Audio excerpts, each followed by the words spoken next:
Hello दोस्तों, नमस्कार, प्रणाम। अपने यूट्यूब चैनल पर आप सबके स्वागत करत ही, वंदन अभिनंदन करत ही। आज आप लोग के बीच बहुत प्यारा, बहुत सुंदर सुहाग गीत लेके आई और गीत बहुत प्यारा बा। आप लोग गीत के सुनिए, गीत अच्छा लगे तो अपन प्यार दुलार आशीर्वाद दें और जो कुछ कमी हुए आप लोग कमेंट के माध्यम से बताइए। और हाथ जोड़ के आप लोग से रिक्वेस्ट बा, गीत का फुलवाज कह के सुनिए और गीत अच्छा लगे तो अपन प्यार दुलार आशीर्वाद देंगे। आओ मैं गीत का सुनाओ थे आई गए तुम कह दे।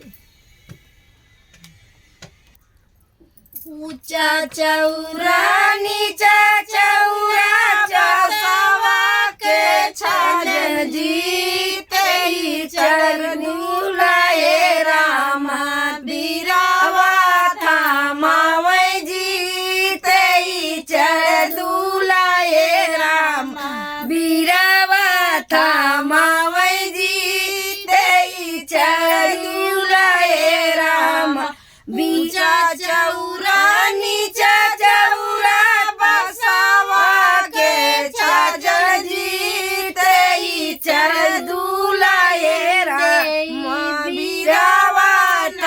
था मैं जीते ही चर दुलाया दे बीरावा था मैं जीते ही चर दुलाया दे बीरावा था मैं जीते ही चर दुलाया दे बीरावा था मैं जी ऊंचा चौरा नीचा चौरा बसावा के छाजन जीते ही चर दुलाए रे बीरावा था मैं जीते ही चर दुलाए दे बीरावा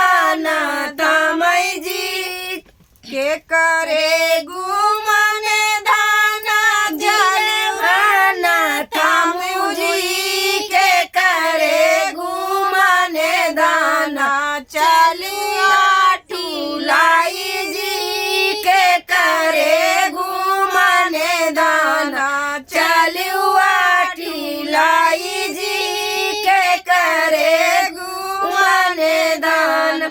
के करे गुमन दाना बीरावाना था मुझी के करे गुमन दाना चलुआ टूलाई जी के करे गुमन दाना चलुआ टूलाई जी के करे गुमन दाना चलुआ टूलाई जी भैया के गुमन सामी बीरावाना था मैं जी बाबा के गुमन सामी चले टूलाई जी बाबा के गुमन सामी चले टूलाई जी भैया के गुमन सामी बीरावाना था मैं जी भैया के गुमन सामी चले टूलाई जी भैया के गुमन सामी चले टूलाई जी भैया के गुमन दाना दूरी चार दीना जी बाबा के गुमन दाना आजू की रात जी बाबा के गुमन दाना आजू के रात जी बाबा के गुमन दाना दुई चार दीना जी बाबा के गुमन दाना आजू की रात जी बाबा के गुमन दाना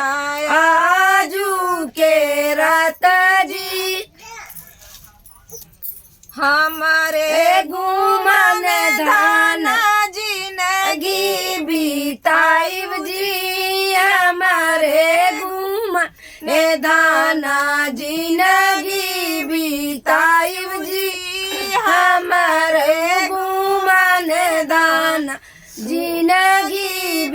बिताइब जी ऊंचा चौरा नीचा चौरा बसवा के साजा जी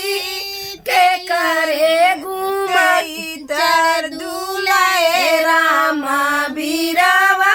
थामावई जी तेई चढ़ दुलाए रामा बीरावा थामावई जी तेई चढ़ दुलाए रामा बीरावा थामावई जी। गीत कैसा लगा आप लोग कमेंट के माध्यम से बताइए। गीत अच्छा लगे तो अपन प्यार दुलार आशीर्वाद देंगे। मिलत है आगे वीडियो में, तब तक के लिए फूल आवाज करके सुनना चाहिए दोस्तों, गीत तभी अच्छा लगेगा। आधा अधूरा सुन अभी के देखो जुकाम बहुत हुआ है दोनों बहन को, पता नहीं इसके क्या लिए चल उसे रहा है बहुत- मौसम। ये दोबारा तिबारा इसी में जुकाम पकड़ रहा है, छोड़ रहा है, पकड़ रहा है, छोड़ रहा है, समझ कौनो नहीं आ जैसे रहा। बीमारी आ गई।